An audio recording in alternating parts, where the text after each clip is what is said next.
दोस्तों, ज़िंदगी एक गाड़ी की तरह होती है। अगर रुक जाओगे तो कोई और आपसे आगे निकल जाएगा। इसलिए अगर कामयाब होना चाहते हो तो आगे बढ़ते रहो। मुश्किल वक्त में, मुश्किल हालात में बस चलते रहो। और याद रखना दोस्त, कामयाबी हमेशा काबिल लोगों को मिलती है। इसलिए पहले ख़ुद को इस काबिल बनाओ, और काबिल बनने के लिए मुश्किल हालात से लड़ना पड़ेगा। इनको फेस करना पड़ेगा और डट कर इनका मुकाबला करना पड़ेगा। और कुछ लोग तो नाकामी से, मुश्किलात से डर जाते हैं और हार मान लेते हैं, और फिर गिला करते हैं वो कामयाब नहीं हुए। इसलिए दोस्त, कभी भी हार मत मानो और कोशिश करते रहो। आराम आराम से ही सही, लेकिन चलते रहो।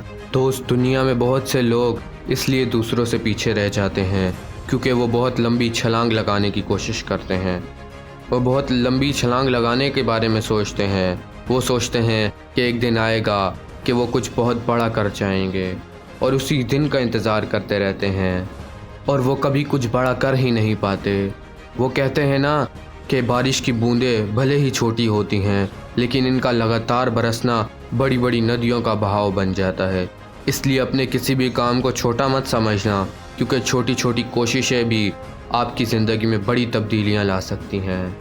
और अगर अपनी ज़िंदगी में कामयाबी से जीना चाहते हो तो ख़ुद के असूल बनाओ और इन असूलों के मुताबिक चलो। घड़ी की सुई अपने बनाए हुए असूलों के मुताबिक चलती है, इसलिए सब उसे फॉलो करते हैं और इसी के मुताबिक चलते हैं। और दोस्त, आखिर में मैं बस इतना कहना चाहूँगा, ना पूछ कि मेरी मंजिल कहाँ है, अभी तो सफ़र का इरादा किया है। ना हारूंगा हौसला चाहे कुछ भी हो जाए, ये मैंने किसी और से नहीं खुद से वादा किया है।